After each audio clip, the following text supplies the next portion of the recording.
Flashbacks are sick. They put in insane amounts of work when it comes to character development and can sometimes completely change how you view the story as a whole. I'm only talking about the good flashbacks, mind you, not the ones where we barely get to know someone and they hit us with their life story just to raise death flags so they can die 5 minutes later. I know it's only been 30 minutes since we've met, but you've always been like a second brother to me. Tell my older brother you should never turn your back on family, and that's the reason we never did it from behind. Blech. Wait, what do you mean by do it from behind? If you want an example of a flashback done right, look no further than the guy I thought was the coolest person growing up, Kakashi. You really can't help but want to get to know him better. How'd he get this scar? What's he look like under the mask? Why does he have a Sharingan? You've known this guy since the beginning of the series, and he seems like a pretty laid-back dude, and this only helps to make his arc that much better. You find out that he was the total opposite when he was a child. He was all about following the rules and was probably that guy to tell the teacher she forgot to collect the homework. He follows the rules so closely that when his teammate gets captured, he makes her a secondary objective and willing to possibly let her die all for the sake of the mission. His reason for thinking this way was because his father was put in a similar situation. Instead, he chose his teammates over the mission. Abandoning the mission is against the ninja code, and this led to a massive disaster. Everyone blamed him for the failure, even including those whose lives he saved. Unable to bear the guilt, he takes his own life. Kakashi never speaks about his father again following the day he died, and now follows the exact opposite ninja path and prioritizes the mission above all else. It isn't until his best friend calls him out on this that he changes his ways, saying he thinks his father was a hero.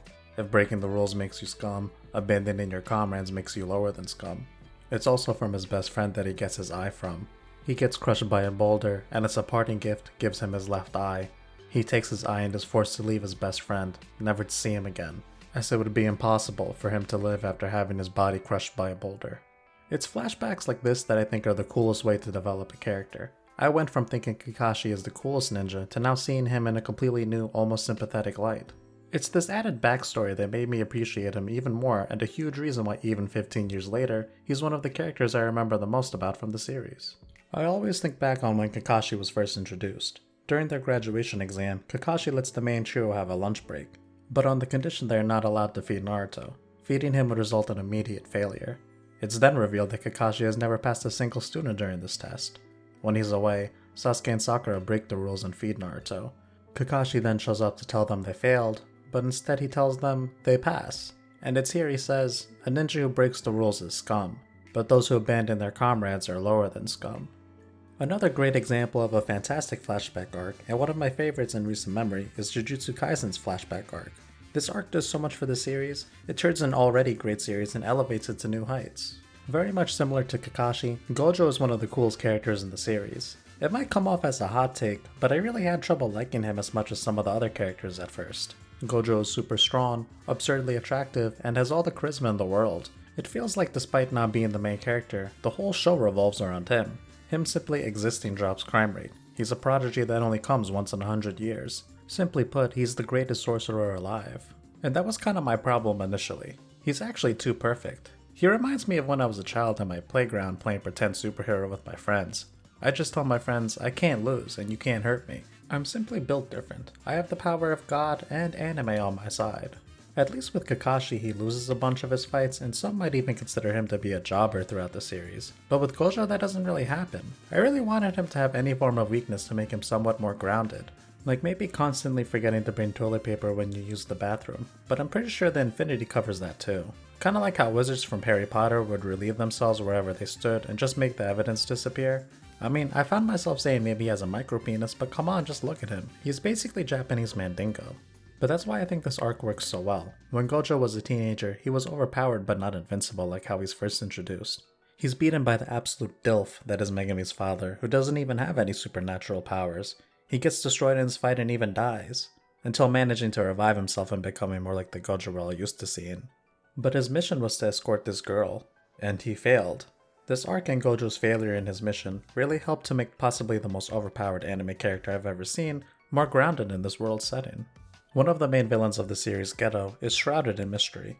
You know next to nothing about him, so it's hard to really form an opinion of the guy.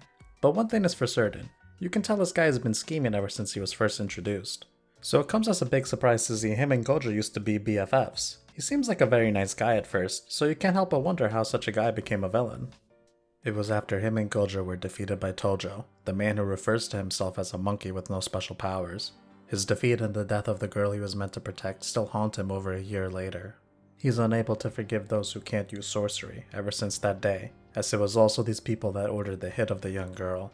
It's then that he meets a girl and they talk about eradicating all cursed energy from the world.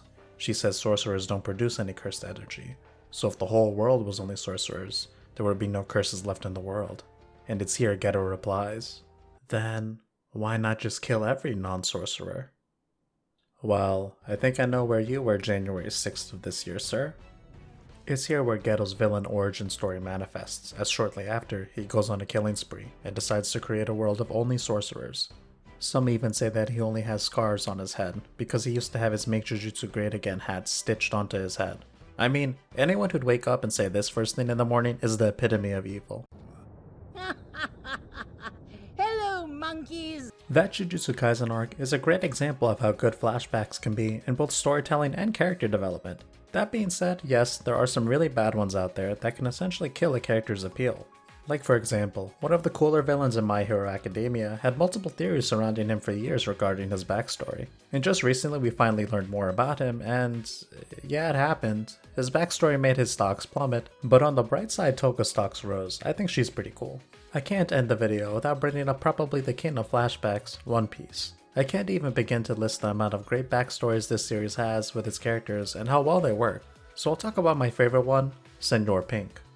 I probably don't even need to say it, but yes, he used to be a hardcore Reddit/Discord mod before becoming a pirate. And yes, he does unironically enjoy redo of a healer. One rainy day he met a woman. They fell in love and even had a child together. The only problem being, the one thing she despised above all else were pirates, unaware of the fact that the father of her child was a pirate. They would have never gotten married in the first place if she knew the truth, so he lied and said he was a banker. But some lies don't last forever. Eventually, the truth would come to light. While Pink was on a business trip for over a week, their son died. He comes home to his wife and she discovers the truth. He was a pirate this whole time. Furious and outraged, she storms out of their house, only to get caught in an accident and end up in a permanent vegetative state. Visiting her while showing regret for what happened to his son. On a stupid whim, he puts on a baby's bonnet, and for the first time in her emotionless state, sees her smile. So he dresses up more and more like a baby to see that smile again, and even after she passes away, he continues to dress this way out of remembrance of his family. It's astounding how a simple flashback can take the silliest looking villain design I've ever seen in my life and have me sympathize with him to the point I think it's okay for a villain to dress like this. And I couldn't think of a better example on why I think flashbacks are sick. Yeah, that's the end of the video. If you liked me talking about some of my favorite flashbacks in anime, show some love and do the YouTube thing. Thanks for watching, I really appreciate it.